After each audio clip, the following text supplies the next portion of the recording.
Hello friends, मी आहे प्राध्यापक Nitin Raut, citizen college of commerce. आपण आज 12वीमधील अकाउंट विषयाचा 6वा chapter dissolution of partnership firm यामधील प्रॉब्लेम नंबर 1 पाहणार आहोत. आपल्यासमोर प्रॉब्लेम आहे, Riddhi and Siddhi are sharing profits and losses in the ratio 2:1. The following is their balance sheet as on 31 March 2019. आपल्याला कॅपिटल अकाउंट दिलेलं आहे. रिद्धी 80,000, सिद्धी 60,000. त्यानंतर reserve fund, Siddhi's loan account, creditors. स्क्रीनवर आपल्याला पूर्ण प्रॉब्लेम दिसतो आहे, लायबिलिटीज अँड असेट्स. त्यानंतर दिलेले आहेत काही adjustment. The firm was dissolved on 31 March 2019.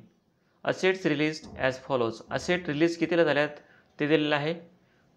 Number 2 adjustment, Riddhi took over the investment. रिद्धीने इन्व्हेस्टमेंट घेतलेली आहे 10,000 आणि फर्निचर ॲट बुक व्हॅल्यू.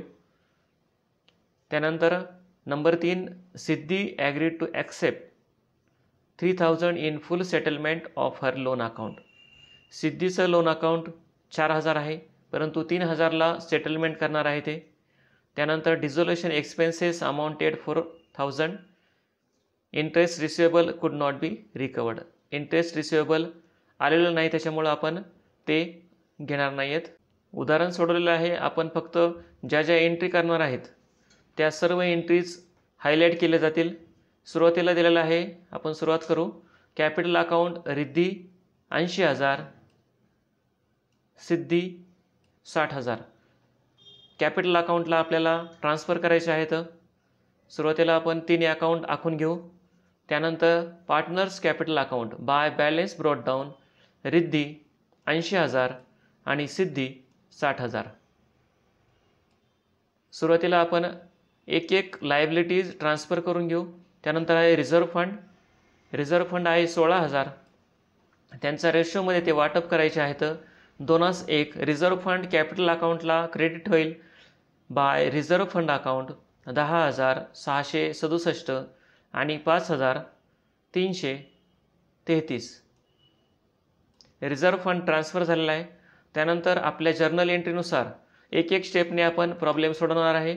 सुरुवातीचा आहे ट्रान्सफर ऑफ असेट्स. असेट कोणकोणते दिलेले आहेत चेक करू आपण. बिल्डिंग आहे 60,000, फर्निचर 24,000, मशिनरी 20,000. डेटर्स आहे ते बुक व्हॅल्यूने घ्यायचे आहेत, RDD घ्यायचा नाही आहे. डेटर्स आहे 17,600. स्टॉक आहे 40,000. इन्व्हेस्टमेंट आहेत 8,000 आणि इंटरेस्ट रिसिवेबल आहे 2,000. सर्व 6 असेट आपण ट्रान्सफर करू to realisation account, to sundry assets account. Building 60,000, furniture,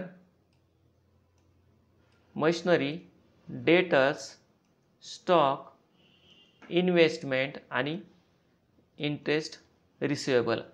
सर्व आपण असेट ट्रान्सफर केले आहेत रिलायझेशन डेबिटला. त्यांची टोटल होती 1,71,600.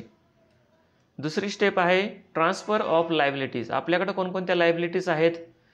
लायबिलिटीज आहे सिद्धीज लोन अकाउंट. सिद्धी इंटरनल लायबिलिटी आहे, त्याच्यामुळे ती घ्यायची नाही. आपल्याला दुसऱ्या स्टेपला फक्त ज्या थर्ड पार्टी लायबिलिटीज आहेत त्या ट्रान्सफर करून घ्यायच्या. थर्ड पार्टीमध्ये क्रेडिटर्स आहेत 30,000, तेवढे फक्त आपण ट्रान्सफर करून घेऊ.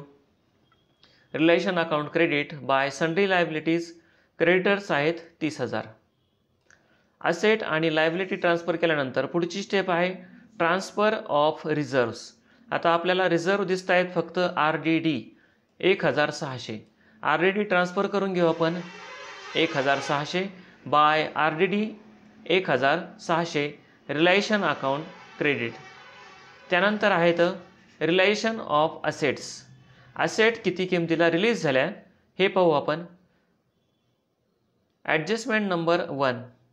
Assets are realised as follows. Machinery 22,000, building 28,000, stock 38,000 आणि डेटर्स 15,000. 4ही असेट्स आपल्याला रिलीज केलेल्या व्हॅल्यूने क्रेडिट करायचे आहेत. Relation account credit by bank account, बँकेकडे जातील ते अमाऊंट. बिल्डिंग 28,000, डेटर्स 15,000, स्टॉक 38,000 आणि मशिनरी 22,000. टोटल अमाऊंट होते 1,03,000. ही अमाऊंट आपल्याला मिळालेली आहे, त्याच्यामुळं आपण त्याला बँकेला ट्रान्सफर करू, डेबिट करू टू रिलायशन अकाउंट 1,03,000. सर्व असेटची रक्कम आपण बँकेमध्ये जमा केलेली आहे. त्यानंतर third party liabilities paid. Third party लायबिलिटीजमध्ये आपल्याकडं फक्त क्रेडिटर्स आहेत 30,000 रुपये. मग 30,000 आपल्याला पेड करायचे आहेत, त्याची एंट्री करून घेऊ आपण. 30,000 creditors 30,000. Adjustment number 4 dissolution expenses amounted 4,000. दोन्ही एंट्री आपण एकत्र करणार आहेत, त्याच्यामुळं ॲड करू रिलायझेशन एक्सपेन्सेस. टोटल अमाऊंट होते 34,000. 34,000 रक्कम आपण द्यायची आहे, त्याच्यामुळं आपल्याला बँक अकाउंट क्रेडिट करायचे आहे, रिलायझेशन अकाउंट. त्याच्यामध्ये क्रेडिटर्स आणि रिलायझेशन एक्सपेन्सेस दोन्ही अमाऊंट आलेले आहेत. Asset acquired by the partner. त्याने इन्व्हेस्टमेंट घेतलेली आहे 10,000 आणि फर्निचर घेतलेलं आहे ॲट बुक व्हॅल्यू म्हणजे 24,000. टोटल अमाऊंट होते 34,000. आपण सुरुवातीला रिलायझेशन अकाउंट क्रेडिट केली 34,000 आणि दुसरी रक्कम तीच रक्कम आपल्याला रिद्धीच्या कॅपिटल अकाउंटला डेबिट करायची आहे टू रिलायझेशन अकाउंट 34,000. असेटची किंमत आहे ते रिद्धी जमा करणार आहे. त्यानंतर उरलेले ज्या एंट्रीज आहेत त्याच्यामध्ये सिद्धीज लोन अकाउंट. सिद्धीचं लोन अकाउंट आहे 4,000 रुपये, पण त्याची सेटलमेंट होणार आहे 3,000ला. त्यामुळं आपण 3,000 रुपये बँकेतून देणार आहे बाय सिद्धीज लोन अकाउंट 3,000. 4,000 रुपयाची सेटलमेंट 3,000 रुपयाला झाल्यामुळं आपल्याला 1,000 रुपये प्रॉफिट झालेला आहे किंवा फायदा झालेला आहे. बाय आपण रिलायझेशन क्रेडिट करू बाय सिद्धीज लोन अकाउंट 1,000. त्यानंतर उरलेले ॲडजस्टमेंट असतील किंवा उरलेले बॅलन्सेस असतील ते आपल्याला ट्रान्सफर करून घ्यायचे आहेत. बँकेचा बॅलन्स आहे 20,000 रुपये. डेबिट बॅलन्स आहे तो आपण बँक अकाउंट डेबिट करणार आहे टू बॅलन्स ब्रॉट डाऊन 20,000. सगळे बॅलन्सेस आपण ट्रान्सफर करून घेतलेले आहेत. त्याच्यानंतर कोणकोणत्या ॲडजस्टमेंट शिल्लक आहेत का ते पाहू. आपण ॲडजस्टमेंट नंबर 2 घेतलेली आहे आणि 3 पण घेतलेली आहे. इंटरेस्ट रिसिवेबल इंटरेस्ट रिसिवेबल आहे ते रिकवर्ड होत नाही, त्याच्यामुळं त्याची कोणतीही एंट्री होणार नाही आहे.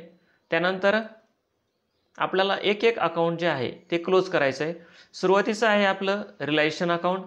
रिलायझेशन अकाउंटची डेबिट साईड आहे मोठी, त्याची टोटल केली आपण 2,05,600. 2,05,600 डेबिट साईड टोटल लिहिली. तीच अमाऊंट आपल्याला बॅलन्सिंग करण्यासाठी क्रेडिट साईडला घ्यायची आहे 2,05,600. उरलेली जी बॅलन्सिंग फिगर आहे ती आहे 36,000 रुपये. 36,000 रुपये आपल्याला पार्टनर्स कॅपिटल अकाउंट त्यांना लॉस झालेला आहे, तो लॉस ट्रान्सफर करायचा आहे कॅपिटल अकाउंटला. रिद्धीला येईल 2 भाग म्हणजे 24,000 आणि सिद्धीला 12,000. ते आपण ट्रान्सफर करून घेऊ पार्टनर्स कॅपिटल अकाउंटला. लॉस झालेला आहे त्याच्यामुळे आपल्याला डेबिट साईडला घ्यायची to realisation account loss on realisation. Riddhi 24,000, Siddhi 12,000. अशा प्रकारे आपण लॉस ट्रान्सफर केलेला आहे. मग कॅपिटल अकाउंट आपल्याला क्लोज करायचं आहे. कॅपिटल अकाउंट क्लोज करताना क्रेडिट साईड मोठी आहे. रिद्धीज क्रेडिट साईड 90,667 आणि सिद्धीची टोटल आलेली आहे क्रेडिट साईड 65,333. दोन्ही अमाऊंट आपण डेबिट साईडला टोटल अमाऊंटला लिहून टाकू 90,667 आणि 65,333. त्यानंतर डेबिट साईड लहान असल्यामुळं आपल्याला तेवढी रक्कम रिद्धी आणि सिद्धीच्या खात्यामध्ये जमा करावी लागेल. बॅलन्सिंग फिगर आहेत 32,667 रिद्धीच्या अकाउंटला येईल बाय रिद्धीज कॅपिटल अकाउंट 32,667. सिद्धीची बॅलन्सिंग फिगर आहे 53,333 म्हणून bank account credit by Siddhi's capital account. सिद्धीची बॅलन्सिंग फिगर आहे 53,333 म्हणून बँकेला क्रेडिट करू बाय सिद्धीज कॅपिटल अकाउंट 53,333. त्यानंतर आपल्याला बँक अकाउंट क्लोज करायचं आहे. डेबिट साईडची टोटल आली 1,23,000 आणि क्रेडिट साईडची टोटल आली 1,23,000. दोन्ही टोटल जर सेम येत असतील तर आपलं उदाहरण, आपला प्रॉब्लेम हा बरोबर आलेला आहे. अशा प्रकारे आपण realisation account, partners capital account आणि बँक अकाउंट हे कसं तयार करायचं, त्याच्या ट्रान्झॅक्शन कशा करायच्या हे पाहिलेलं आहे. हा सर्वात सोप्या प्रकारचा प्रॉब्लेम आहे आणि अशा प्रकारचे उदाहरणं परीक्षेमध्ये विचारली जाऊ शकतात. तुम्हाला फक्त 10 किंवा 12 मार्कासाठीच प्रश्न येणार आहे. त्यामुळं सिम्पल ॲज इट इज अशा प्रकारचेच उदाहरणं येणार आहेत. आपण अशा प्रकारचे उदाहरणं सोडवताना ज्या स्टेप्स आहेत, जर्नल एंट्रीज आहेत, त्या 10 प्रकारच्या एंट्रीज आहेत त्या लक्षात ठेवायच्या आणि त्या स्टेप बाय स्टेप वापरल्यानंतर आपल्याला उदाहरण सोडवणं एकदम सोपं जाणार आहे. यानंतर आपण पुढच्या व्हिडिओमध्ये अशाच प्रकारचा दुसरा प्रॉब्लेम पाहणार आहेत. थँक्यू.